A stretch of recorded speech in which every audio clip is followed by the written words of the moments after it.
Dawn bled across the French horizon in shades of iron and smoke. The first rumble came low like distant thunder before the sound broke open, a column of black locomotives cutting through the mist. Steam hissed from valves, white against the gray sky as the train hammered its rhythm into the rails. Soldiers leaned from open boxcars, eyes squinting into the cold. Their faces were speckled with coal dust, their hands gripping rifles slick with condensation. Behind them, the countryside blurred, fields of frost, villages still sleeping, church spires swallowed by fog. To the German command, this was beauty, precision, a choreography of steel and schedule. Each train timed to the minute, each junction a nerve in a body that spanned the continent. In Berlin, clerks marked arrivals with inked stamps, red lines crawling over maps like arteries pulsing with life. They believed the system itself was invincible, a mechanical organism immune to chaos. Every wheel turn whispered doctrine. Efficiency was their creed, discipline their bloodstream. Where others improvised, the Reich planned. Even war had timetables. Divisions would roll east or west like freight, men as cargo, victory as cargo. Beneath the roar of steel there was faith. Faith that logic could master destruction, that order could defeat entropy. But in the countryside, that faith sounded different. The villagers heard it as dread. The rails never stopped humming, not even at night. The rhythm that promised control to Berlin carried ghosts to everyone else. Deportation trains, wounded men returning home under tarps, locomotives screaming through stations without slowing. What looked like perfection from above was, up close, a single-track fever, too rigid to bend, too proud to yield. Inside the command centers, the numbers dazzled. 50,000 tons of material a day, engines rebuilt in record time, bridges patched before the paint on the wreckage dried.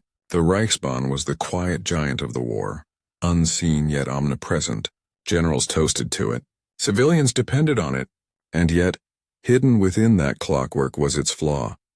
A design so centralized, so confident, that one cut could make the whole organism bleed out. Outside Paris, a train halted at a signal. Steam coiled around its wheels like a living thing. The engineer checked his watch, irritated. Precision meant everything. But above him in the pale light, contrails began to form. Thin, high scars across the sky. The air war had arrived, silent and unseen. For now the rails still sang. For now the Reich still moved. But beneath the perfect rhythm, the first tremors of fragility stirred. Every timetable depended on air clear of enemies. Every junction on bridges yet unbroken. The Empire's arteries pulsed on, steady, confident, unaware that the same steel veins that fed it would soon tighten around its throat. The Allies were about to learn that to kill an army, you didn't need to fight its soldiers, you could strangle its rails. Long before the first tank engine coughed to life in 1939, the German way of war had already been written, not in the pages of ideology but in the timetables of rail. The Prussian General Staff, born from a century of methodical campaigns, had crafted a doctrine that equated precision with survival. Armies could be built from men and machines, but without movement they were statues waiting to die. Steel rails were not infrastructure. They were destiny. From the Franco-Prussian War to the lightning thrusts of Poland, the German mind fused tactics with transit. The idea was elegantly ruthless. Strike hard, strike fast, and let the railways feed the blade. Behind every blitzkrieg column in 1940 came a procession of trains, fuel wagons, ammunition cars, replacement tanks, each arriving with mathematical accuracy. While French command still scribbled on maps, German quartermasters already knew which siding would unload rations 3 days after the spearhead reached the Meuse. The Wehrmacht's genius wasn't only in movement across ground. It was in the synchronization of engines, horses, and men to the rhythm of arrival and departure.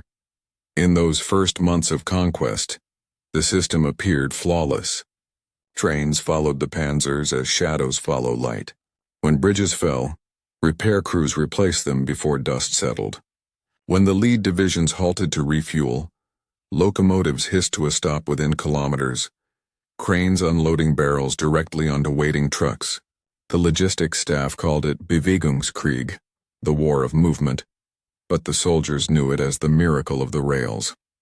They believed the Reichsbahn could outpace geography itself. Every victory reinforced the faith. France had fallen not only to steel and fire, but to schedules kept with monastic discipline. In occupied Paris, the Germans hung posters boasting train efficiency, one system, one purpose, one speed. To the officers in charge, this wasn't propaganda. It was proof that industrial order could tame the chaos of war. The timetable was not just a plan, it was a moral law. Deviate and you risked collapse. Yet in that perfection hid fragility. The system thrived on predictability, a straight line from depot to front untouched by uncertainty. It required territory with functioning tracks, bridges intact, weather compliant. When everything moved, it was godlike. When anything stopped, it was mortal. Soldiers on the Eastern Front would learn that too well. As rails vanished into the endless mud of Russia, the doctrine cracked. The same trains that delivered victory in France froze solid in the snows of Smolensk. Fuel wagons stalled, tank battalions ran dry, and generals cursed a system that could not improvise. But 1940 was still the age of illusion. In those triumphal summers, the Wehrmacht saw only proof that its logic was unassailable. The French campaign had confirmed every principle: rail-sustained speed, centralized planning, and perfect timing. Even when panzer columns exceeded expectations, the rails caught up. Trains raced behind them like arteries pulsing toward a beating heart. Each success made adaptation unnecessary. Why change a system that had conquered Europe in 6 weeks? Across occupied territories, the Reichsbahn expanded like a living organism. Bridges rebuilt, junctions reinforced, locomotives seized from conquered nations. The German High Command treated rail capacity as a direct measure of power. The faster they could move a division, the faster they could win. The doctrine hardened into dogma. Movement equaled victory, rail equaled life. Meanwhile, the Allies watched in disbelief. To them, logistics had always been the unglamorous side of war, a burden, not a weapon. British convoys lumbered, American supply routes stumbled. They lacked the elegance of German coordination, but that clumsiness hid flexibility. When a bridge fell, a truck detoured. When a depot burned, a new one rose from tents. Improvisation was messy, but it breathed. The German system, by contrast, was pure, and purity is brittle. Even inside the Reich, some engineers whispered concerns.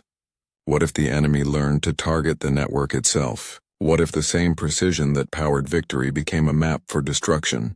Their warnings went unheard.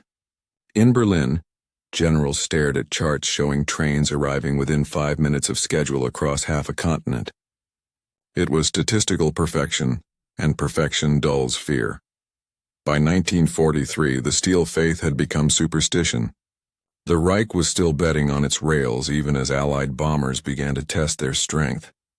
The Germans believed speed could shield them, that an empire built on punctuality could outrun the chaos of modern war.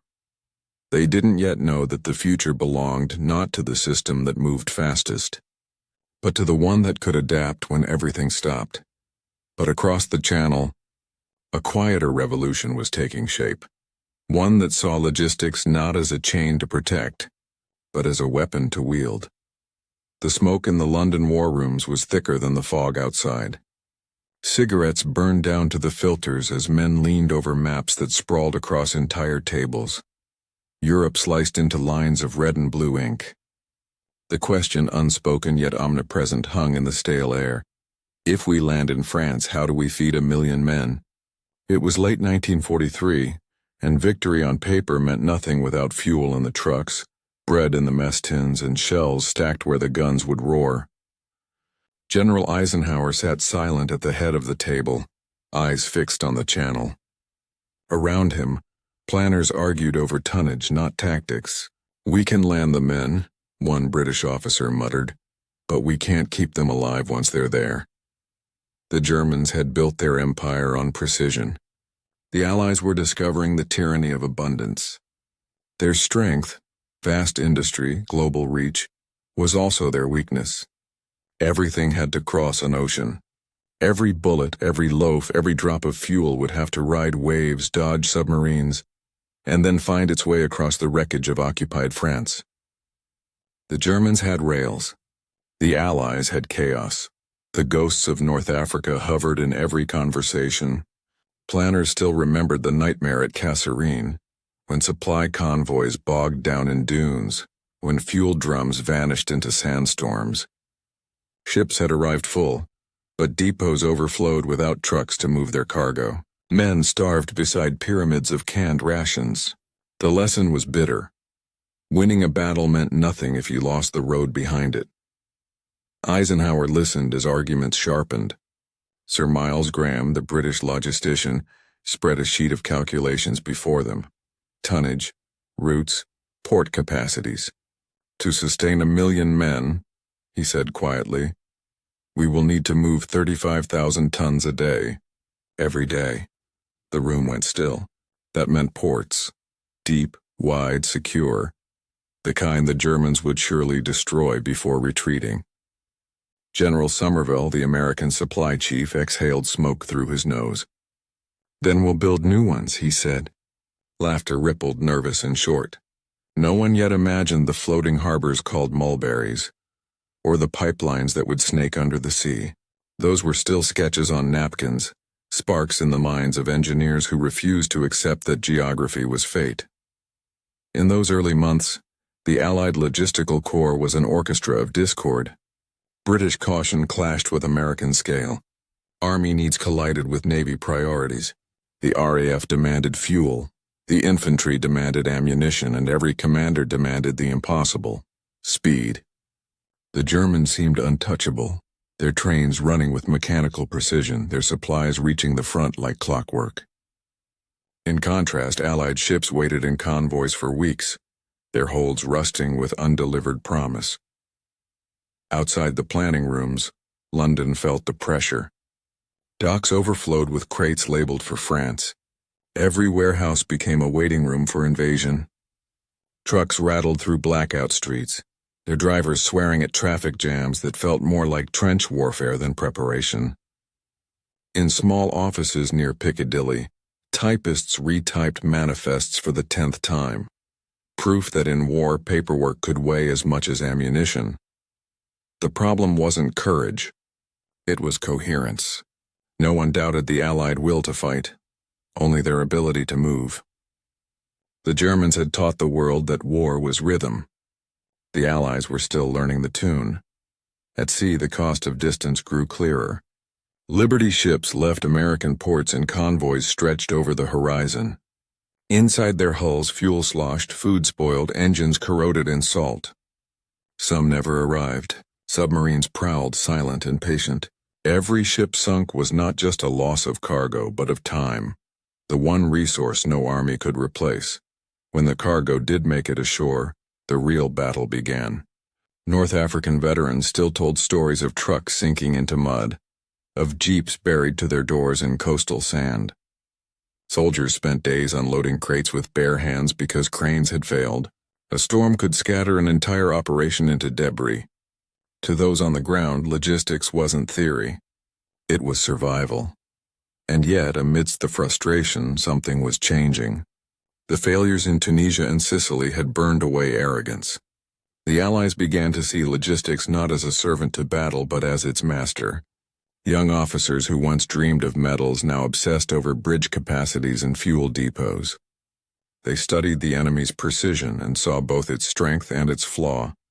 It could not bend. The Allies would learn to bend violently, creatively, relentlessly. By winter, the meetings took on a new tone. Fewer speeches, more drawings. Engineers proposed harbors that floated on waves, pipelines that carried oil beneath the sea, and supply routes that moved like living arteries rather than rigid lines. What began as desperation turned into doctrine. In the dim light of the cabinet war rooms, Eisenhower finally spoke. His voice was low, deliberate. "Gentlemen," he said, "battles are won by those who can stay fed the longest." Around the table, the men nodded, not out of agreement, but understanding. War was not just about courage or command. It was about calories and combustion. The Germans trusted steel and order. The Allies would trust motion and mind. Out of chaos, they would forge their rhythm. Out of failure, their invention. So they began to study not how to build a system, but how to break one. The war for France began in silence, not with armies massing on the beaches, but with the low growl of engines over clouded skies. It was early 1944, and while the world waited for the invasion, another campaign had already begun. One fought in darkness, high above the sleeping towns of Europe. The Allies called it the Transportation Plan. Its goal was simple and brutal: to choke the German war machine before it could resist, to destroy its veins of steel before D-Day ever dawned. In London, the plan divided men who otherwise stood shoulder to shoulder. Air Marshal Tedder, architect of air strategy, believed the rails were Germany's true Achilles heel. "Cut the arteries," he argued, "and the limbs will die on their own." Beside him, the American commander Karl Spaatz shook his head. He wanted to strike oil, to burn the Reich's fuel where it was born. "You can bomb rails all night," Spaatz said, "but they'll lay new ones by dawn. Kill the oil, and the engines stop forever." The debate raged through smoke-filled rooms and sleepless nights. It wasn't just a question of targets. It was a question of morality. Every bomb dropped on a rail yard would land among homes, hospitals, and fields where children slept. The railways ran through the hearts of towns, through places too ordinary to imagine as battlefields. To starve the German army, civilians would bleed first. Eisenhower listened, weighing lives against futures. D-Day would fail if reinforcements arrived faster than supplies could be unloaded on the beaches. The choice was cruel arithmetic. To save soldiers on Normandy's sands, entire towns would have to vanish beneath fire, so the orders were signed. Bridges, junctions, depots, and yards, and all marked in red. The transportation plan would be relentless. The goal was not to stop trains, but to break the German will to move them. On a cold April night, the bombers came for Amiens. The marshalling yard stretched for miles, rows of locomotives, tank cars, and sidings glinting faintly in moonlight. French workers had long since fled, leaving behind engines that waited like cattle before slaughter. Somewhere nearby, families slept, unaware that the sky above them was filling with wings. At 22:43, the first flares fell, green streaks cutting through the dark, bathing the town in ghostly light. Then came the roar. 100 Lancasters, their bomb bays yawning open, poured destruction from 2 miles above. The first explosions tore through the rail lines, sending molten shards of steel skyward. The second wave hit the locomotives, boilers rupturing in orange bursts, hurling pistons into the air like artillery shells. A signalman on duty tried to reach the phone. The blast wave threw him across the room. Glass fell like rain. In the distance, engines screamed as their tanks ignited, black smoke merging with the clouds. The smell was unbearable: hot oil, coal, and flesh. By dawn, Amiens was a wound. The yard was gone, rails bent upward like ribs of a carcass, freight cars stacked in grotesque angles. Hundreds were dead, most of them civilians, yet within hours reconnaissance photos arrived in London showing the damage. Tedder traced the ruins with a trembling finger. "They can't rebuild that in a week," he said softly. Spaatz said nothing. Across northern France, the same pattern repeated: Rouen, Trappes, Tours. One by one, the arteries were cut. For the crews, the missions blurred into a single nightmare. The endless drone of engines, the flash of flak, the glare of towns burning below. Pilots came back with faces gray from shock, some weeping silently as they stepped off their planes. They knew what their bombs had done. They also knew they were winning. Within months, the results were measurable. German troop movements slowed to a crawl. Entire divisions stranded for lack of locomotives. Communications collapsed as signal towers vanished in smoke. The Reichsbahn, once the envy of Europe, became a graveyard of twisted steel. Yet the moral toll grew heavier. French resistance groups reported villages obliterated, families buried under rubble. Letters reached the War Office begging for mercy, letters that no one could afford to answer. For the Allies, this was the first war of conscience fought by machines. They were not killing soldiers. They were killing capacity, the ability to fight. And in that abstraction lay a new kind of terror. But beneath the horror was calculation. The transportation plan was working. Every wrecked junction meant one fewer train reaching Normandy. Every cratered bridge meant fewer tanks on Omaha Beach. Behind the curtain of ash, logistics itself was turning into a weapon, invisible, total, merciless. When German commanders reported to Berlin, their tone bordered on disbelief. Repairs are underway, they insisted, but the truth was visible from the air. Lines of stopped trains stretching for kilometers, locomotives stripped for parts, engineers working by lantern in a world without movement. Still, the Reich refused to see what was coming. Their faith in rail was too deep, their arrogance too intact. They believed that the network was too vast to destroy, that no air force could cripple something so omnipresent. They mistook size for safety, complexity for strength. But scale is no armor against precision. The Allies were no longer aiming at armies. They were aiming at the idea that movement itself could be controlled. Each bomb that fell on a rail line was a message. Your order is fragile. Your machine can bleed. By May 1944, the skies over France carried a single truth. The invasion had already begun, just not on the beaches. It was happening in the dark, in the fire, in the breaking of steel. But the Germans believed their network was too vast to fall. They were about to learn that scale could be a weakness. In Berlin, the corridors of the Transport Command still smelled of ink and coffee. Maps covered the walls. Vast, intricate webs of red and black lines stretching from the Rhine to the Atlantic. Each pin represented a train, each thread a promise that the Reich could still move. Officers huddled over the charts like surgeons around a patient, convinced the heartbeat was steady. The first reports from France came wrapped in understatement. Minor disruptions, temporary delays, repairs underway. To the generals, the bombings were irritants, not amputations. We have survived worse, one colonel remarked, tapping the table with his pencil. The English bomb for noise, not for effect. Laughter rippled, dry and brittle. Outside, the typewriters clattered on, translating denial into paperwork. In truth, the numbers were already bleeding. Whole divisions were reporting shortages. Fuel halved, ammunition rationed, field kitchens running on scraps.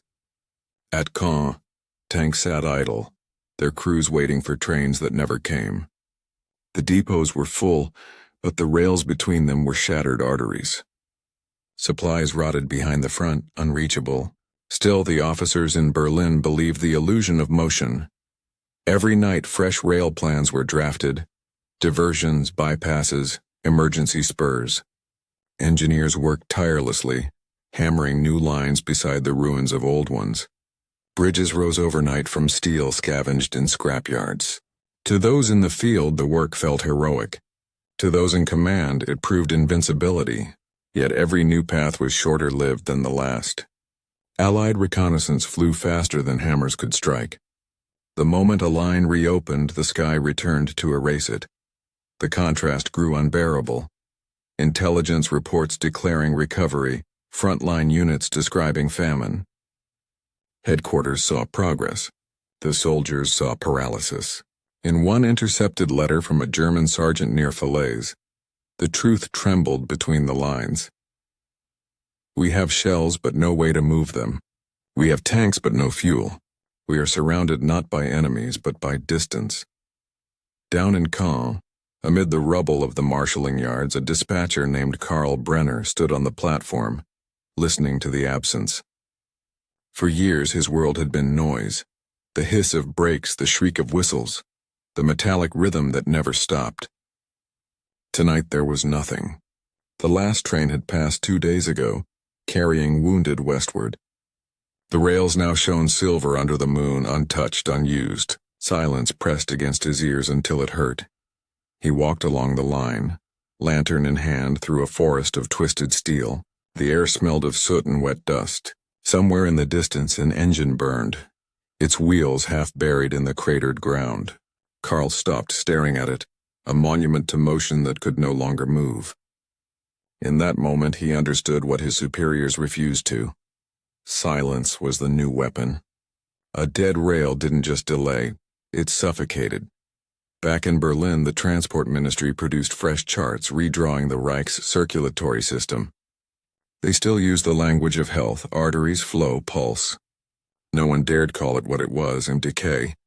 When subordinates hesitated, senior officers invoked history. Our fathers kept the trains running under fire in 1918. We will do the same. But the air war had changed everything. Repair crews now worked by night, laying track in total darkness. They were hunted by moonlight, bombed again before dawn. Reports began to contradict themselves. One file claimed 60% of lines restored. Another, that 80% were destroyed. Even Hitler himself, isolated in his headquarters, demanded figures that fit his certainty. "The enemy cannot destroy what we can rebuild," he thundered. Those who brought bad news found their careers shortened, or their courage. Truth became contraband, buried beneath optimism. Meanwhile, the front lines felt the choke. Supply trains that once arrived hourly now came weekly, if at all. Officers resorted to horse carts, bicycles, even civilians' cars stripped for parts. Tanks were abandoned in barns. The mighty panzer divisions that had once raced across Europe crawled now like wounded beasts. The miracle of movement had turned to stagnation. In May, a staff officer visiting Normandy wrote in his diary, "We are still measuring the war in kilometers, but the enemy measures it in minutes." His words captured the quiet collapse, an empire still thinking in rails. While its opponent fought in the air, Karl Brenner, still in Caen, counted days by silence. Each morning he waited for a whistle that never came. The pigeons returned to the stations, nesting where locomotives once slept. He realized that the sound of victory had changed. It was no longer the roar of engines, but the stillness after their last breath. In Berlin, the charts grew less convincing. The lines meant nothing now. The rhythm was gone. The machine that once powered the Reich had become its own illusion, a map of ghosts pretending to move. By June 1944, the Germans still believed the rails would carry them to victory. The Allies knew those rails would instead carry them into chaos. The night before the invasion, the German railways still hummed faintly with motion. Trains groaned east and west, carrying troops, fuel, and guns through a landscape already trembling beneath the weight of war. But on the morning of June 6, 1944, when the first Allied ships appeared on the Channel, that rhythm shattered forever. At dawn, dispatchers from Paris to Le Mans watched their signal lights flicker red and die. Telephone lines went silent. 1,000 trains stopped mid-journey, as if the entire Reichsbahn had drawn a final startled breath. Within hours, Allied reconnaissance planes flooded the sky. What the Germans had built for speed had now become the perfect map for destruction. Every line, every junction, every bridge a target waiting to ignite. By noon, the invasion beaches were a thundercloud of smoke and steel, and behind them, far inland, a quieter war unfolded, a duel of movement and paralysis. German commanders, desperate to counter the landings, ordered reinforcements to Normandy by night. The trains crept out of their depots like thieves, engines covered in soot, lights blacked out. They moved only after sunset, praying to reach Caen before the morning light. But the sky no longer slept. Allied reconnaissance never blinked. From high above, Spitfires and lightnings traced every column of smoke, every spark of an engine. They didn't need to guess, they simply waited. The next day, fighter bombers swooped down from the clouds, their guns stitching the rails with fire. Locomotives exploded in arcs of orange, freight cars leaping off the track. The crews barely had time to jump. Each night became more desperate. Trains tried to run faster, engineers driving with headlights off, blind through the dark. The landscape itself turned traitor. Bridges vanished overnight, tunnels collapsed, stations burned to cinders. Those who survived spoke of rails glowing red beneath the bombs, of metal bending like wax under the heat. Entire convoys were found in the morning, derailed and burning in valleys, their cargo of tanks twisted like skeletons. From the air, the pattern looked clinical, a nation's arteries cauterized one by one. On the ground, it was chaos. Civilians scavenged the wrecks. Soldiers searched for supplies that would never arrive. The very system that once guaranteed German dominance had become a trap. Every road they trusted led to ruin. Every bridge that carried them now betrayed them. Field commanders begged Berlin for alternatives. "Send fuel by truck," they pleaded. But the highways were clogged, the fuel already gone. Horses were pressed into service, hauling ammunition once delivered by steel. The sight was medieval, a mechanized army dragging itself through the ruins of its own century. The Allies called it interdiction, but to the men below it felt like extermination by distance. They didn't see an enemy. They saw the absence of one. Skies filled with waiting, the sound of planes before the bombs. By July, German logistics west of the Seine were paralyzed. Trains that once arrived hourly were now arriving never. The Wehrmacht's precision, once its pride, became its coffin. At Caen, Brenner, the same dispatcher who had stood in silence weeks before, returned to the yard to find the rails ripped open like veins. The ground shimmered with shards of glass and steel. He climbed into what remained of a locomotive. Its boiler split in half and sat where the engineer once did. Through the shattered windows he saw the countryside burning in slow motion. Fuel dumps igniting miles away, trees folding under shock waves. For the first time he felt pity not for his nation but for its machinery. The trains had been built to move.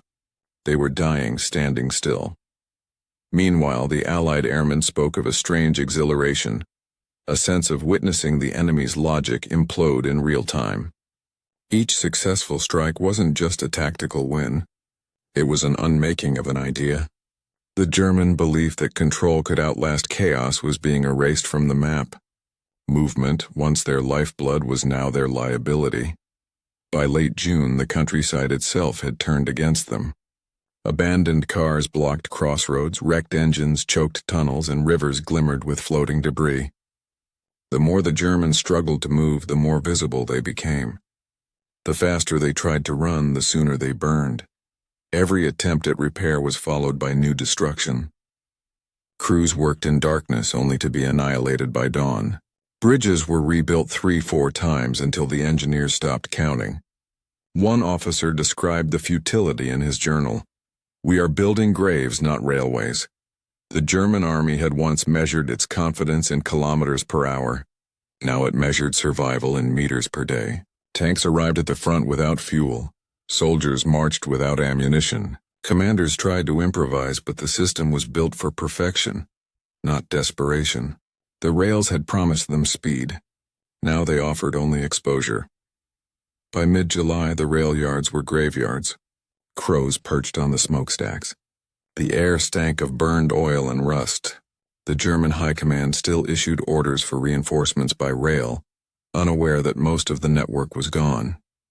They were fighting ghosts of their own mobility. The doctrine that once defined them had collapsed into irony. Their rails had carried them deep into France, only to trap them there. But even as German mobility died, the Allies faced their own trap. Success bred hunger. In the summer of 1944, the roads of France belonged to the trucks. From the beaches of Normandy to the smoking ruins of Paris, endless convoys thundered through the night, engines roaring like a living tide. Their destination, the front. Their mission, everything. Fuel, food, bullets, blood, and the lifelines of 1 million men. The Germans had lost their rails. The Allies had built something else, a highway made of motion. It began as desperation. By late August, Allied momentum had outrun its shadow. The panzers were falling back. Towns were being liberated daily, but the supplies that fed the advance were trapped behind wrecked ports and cratered railways.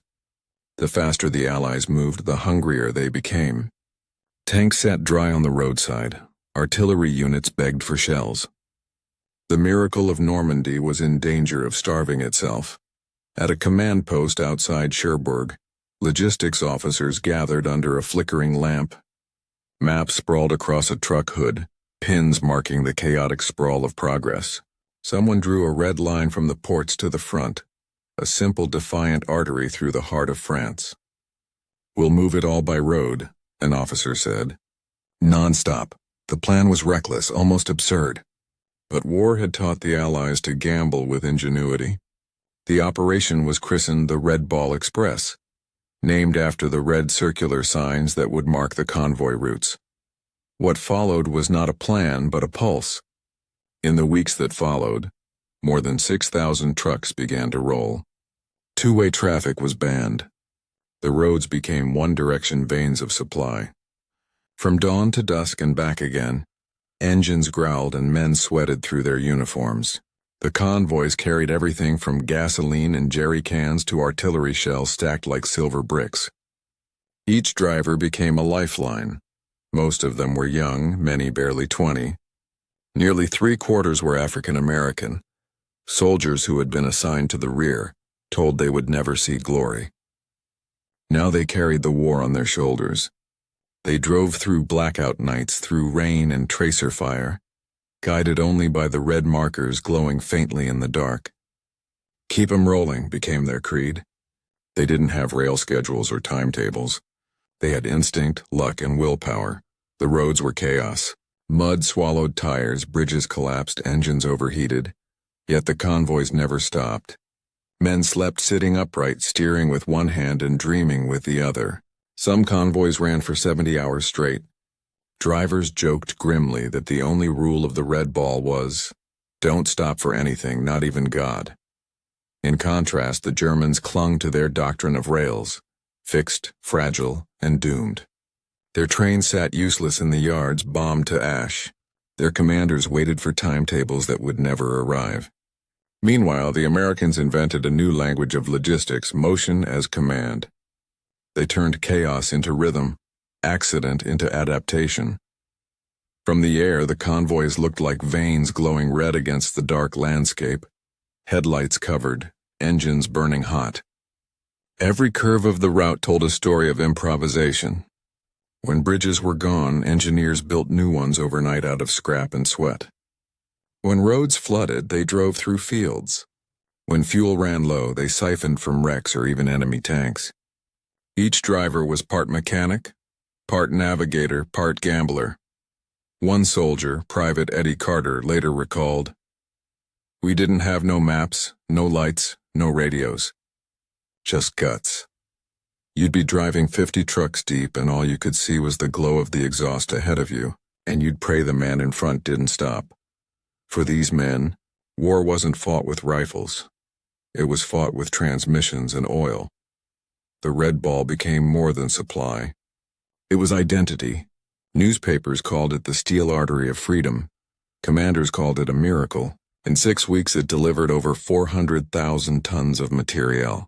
It moved faster than trains, faster than theory, faster than fear.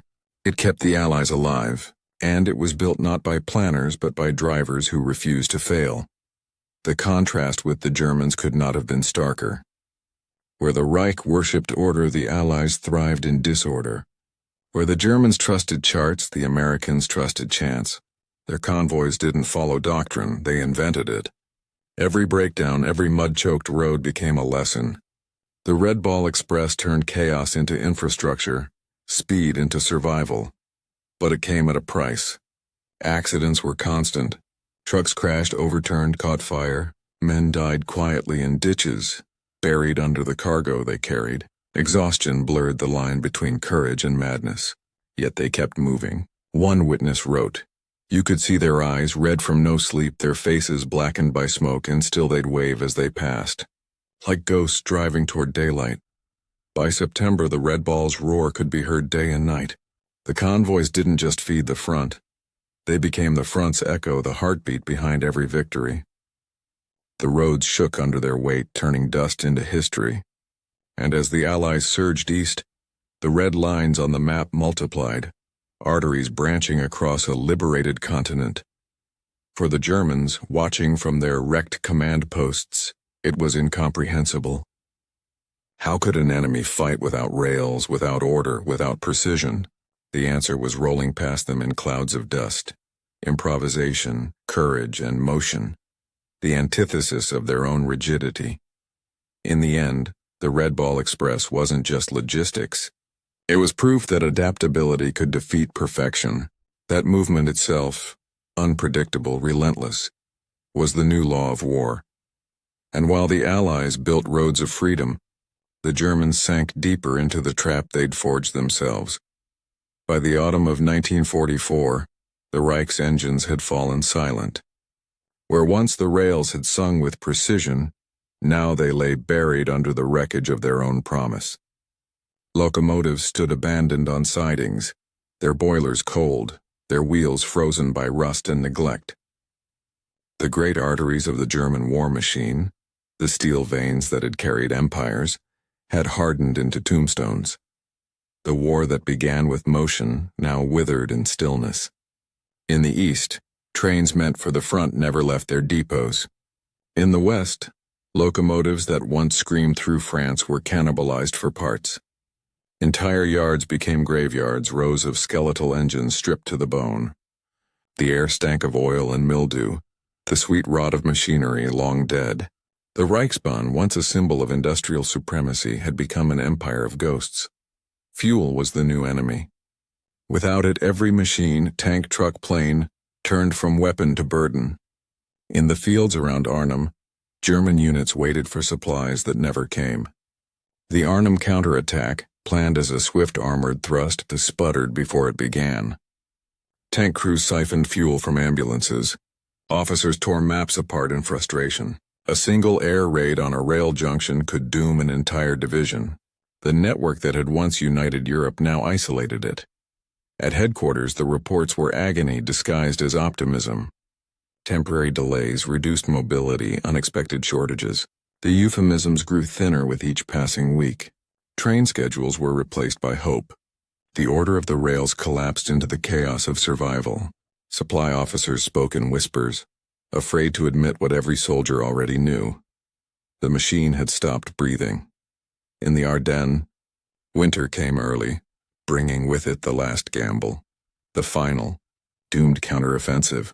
Hitler's generals pinned their hopes on speed once more, dreaming of breaking through Allied lines and seizing fuel depots along the way.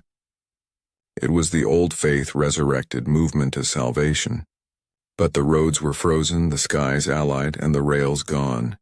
Every kilometer gained drained the last drops of gasoline. Tanks were abandoned by the hundreds, left like carcasses in the snow. The offensive collapsed not from defeat in battle, but from starvation in motion. Behind the front, convoys that once moved under cover of night now moved under fire. Allied fighter bombers prowled the skies, hunting anything that rolled. Trucks burned by the dozens, fuel trucks exploding in fountains of fire. Drivers called it der Feuertod, the fire death. Even the soldiers began to fear their own supply lines. What had once been a source of strength now drew death from above. The illusion of control, that every movement could be planned, every outcome calculated, disintegrated under the entropy of war. The German system had been built on precision, but precision has no mercy for imperfection. When the rails were cut, there was no backup plan, no improvisation. The same order that had once conquered France now smothered itself in its inability to change. In the ruined yards of Cologne, children played among derailed engines. Their laughter echoed through empty depots where once the clatter of wheels had marked the rhythm of empire.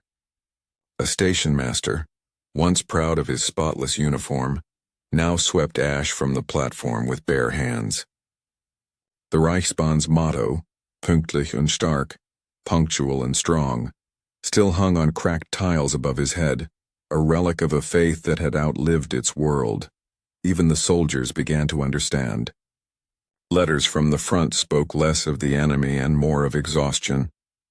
"We fight not the Allies," one corporal wrote, but distance itself. Men who once boasted of speed now measured life in hours of fuel, not kilometers of advance. The army that once raced across continents could no longer reach its own wounded. By year's end, the map of Europe was scarred with silence. The network that had once pulsed with motion now lay inert. Rails bent, bridges shattered, stations drowned in rubble. The steel empire that had promised eternal movement ended as a still photograph of ruin. And yet within that ruin, there was something almost human, the quiet dignity of collapse. The engineers who had once drawn the lines of conquest now repaired them not for victory, but for the living. They patched tracks to carry refugees, not troops, food, not ammunition. The war had turned their creation against them, but still they worked, hammering steel into place amid the ashes. By early 1945, the Reich was no longer moving. Its armies fought in circles, its trains ran to nowhere. The order that had defined it, the geometry of power, the precision of command, dissolved into entropy. And in that dissolution lay its epitaph, a system too perfect to survive the chaos it unleashed. The last locomotives coughed their final breaths into the cold air, black smoke rising like confessions. Somewhere in the distance, a bridge collapsed into the Rhine, the sound echoing like the closing of a great door. Yet even in defeat, the logic of the German rails would echo, a warning written in iron.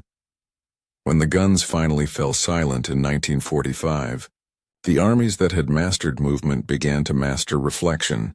Among the ruins of Europe, the victors gathered not only to rebuild cities, but to rebuild understanding.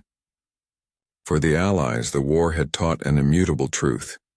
Battles are won not in the smoke of combat, but in the invisible architecture of supply. Logistics was no longer background noise. It was the music itself. Eisenhower understood this better than anyone. Sitting in his office years later, surrounded by maps yellowed with age, he remarked to a journalist, "You will not find victory in the field without victory in the depot." It wasn't nostalgia. It was revelation. The railways, the convoys, the docks, all had shown that the rhythm of war depended not on courage, but on calories, fuel, and flow. Strategy was logistics wearing epaulets. What had once been improvisation became institution. The Red Ball Express, born of necessity and sleepless courage, evolved into the blueprint for modern military infrastructure. The Allies began to formalize what the Germans never could, flexibility as doctrine. From the chaos of Normandy grew the science of logistics as command, integrated supply chains, real-time coordination between air, land, and sea, and the understanding that movement itself was a weapon to be designed. In the years that followed, this idea spread like wildfire through every Western staff college. The United States built an entire military philosophy around the lessons of 1944. Korea tested it. Vietnam stretched it. Desert Storm perfected it. Each conflict proved the same principle. Armies that adapt their arteries survive. The ability to project power wasn't just about the number of guns, but the distance those guns could be fed. The Germans had once believed that precision would ensure control. The Allies had learned that adaptability ensured dominance. Doctrine had shifted from rigidity to rhythm.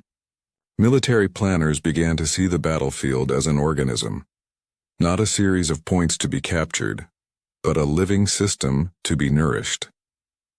In this new age, every port, every convoy, every refueling point was as vital as a division of men.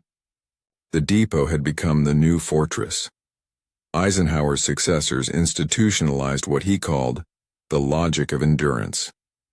The Pentagon's post-war studies dissected every ton of cargo, every kilometer of fuel line, every bridge built under fire. They concluded that victory in modern war is cumulative. an equation of patience, precision, and pressure. A single convoy missed could unravel an entire campaign. A single innovation, like the floating harbors of Normandy, could change the fate of nations. Behind the cold calculations lay something almost spiritual, the humility of complexity. The Allies had looked into the abyss of their own chaos and found structure inside it. Where the Germans had worshipped control, the Americans and British came to worship coordination, a far subtler art, one that admitted imperfection and turned it into strength. And yet the lesson was not triumph alone. There was a quiet unease beneath the efficiency, a recognition that the very mastery which had won the war also blurred its human cost. The more perfect the machine became, the easier it was to forget the hands that kept it moving, the drivers, the stevedores, the mechanics who vanished into the system they sustained. The age of industrial warfare had found its profit not in the general with a sword, but in the planner with a pencil. The future belonged to those who could turn distance into design. Armies would henceforth move on data and doctrine as much as on diesel. In that shift lay both power and peril, the knowledge that war could be managed like an equation, but at the risk of losing sight of the blood that fed it. The steel rails that had once enslaved Germany had taught the world their final paradox. Control could kill, but adaptation could create. From the wreckage of precision rose the doctrine of resilience. The Allies had not only defeated an empire, they had rewritten the language of war itself. But beneath the triumph lies a moral shadow, the cost of breaking a nation's backbone. The war ended, but the silence that followed was heavier than the noise that preceded it. Across Europe, the rails that once sang with motion lay buried under dust and weeds. Stations stood hollow, their clocks frozen at the hour the last train passed. Grass grew between the sleepers. Wind whispered through broken signal towers. The steel arteries of empire had turned to fossils, reminders of a century that believed progress could be engineered like obedience. In towns once split by bomb junctions, life began again. Children played where locomotives had burned. Farmers dug through cinders and found rusted bolts, melted rails, fragments of engines. The tracks that had once carried war now carried memories. And yet, even as weeds reclaimed them, the lines still seemed to hum faintly with what they had seen. Deportations, invasions, retreat. Steel remembers. Rebuilding came slowly, and with it a strange reverence. The same hands that had once fed the machine now rebuilt it for peace, not as a weapon but as a warning. Europe's new rails no longer promised domination. They promised connection. In the ruins of the Reich's industrial perfection, humanity learned that mastery without mercy leads only to repetition. The German engineers who survived the war wrote their memoirs in the language of regret. They described how a system designed for efficiency became a cage, how faith in control blinded them to the truth that no structure, however perfect, can survive without humility. One of them wrote simply, "We believed order was strength, but strength without grace is only rigidity, and rigidity breaks." Across the Channel, Allied planners studied their own creation, the logistics that had conquered a continent. What they saw both inspired and unsettled them. They had built a machine so vast, so synchronized that it had outgrown the men who commanded it. Victory had come not through valor but through structure. And in that realization lay both pride and discomfort. The war's true legacy was not technological. It was moral. The steel had shown what humanity could build, and what it could destroy when it forgot its limits. Every line of track, every bridge rebuilt, became part of a larger confession, that systems without conscience will always betray their makers. In the years that followed, as trains began to roll again, they moved differently, slower, quieter, aware. Where once they had served empires, they now carried the burden of remembrance. The platforms filled again, but the silence between departures spoke louder than the whistles.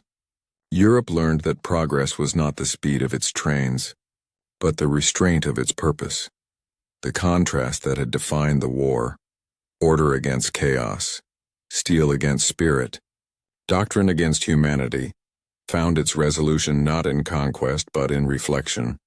The Allies had proven that adaptability could triumph over precision, that flexibility could outlast control, but even they in victory inherited the same warning. The moment a system begins to worship itself, it begins to rot. At Caen, the dispatcher Karl Brenner returned to his station years later. The yard was rebuilt, the rails gleaming again. Yet every time a train departed, he felt a chill in his bones. He had seen what happened when movement served madness. He had seen how silence could be mercy. Sometimes, when no one was watching, he'd pause by the tracks and listen, not to the trains, but to the ghosts beneath them. Steel once promised progress. It delivered ruin. Yet in that ruin, something human survived. The understanding that control is not mastery, and obedience is not order. Adaptation, compassion, and humility became the new frontiers of strength. The lesson was not how to move faster, but how to move wiser. And so, across a continent rebuilt from ash, the rails remained, stretching from the Channel to the Rhine, from memory into meaning. They no longer carried armies or empires, only echoes. The world had learned that even the strongest systems, if untempered by humanity, will turn their strength inward. The rails that once fed an empire became the world's longest tombstone, a warning that even the strongest systems can strangle their makers.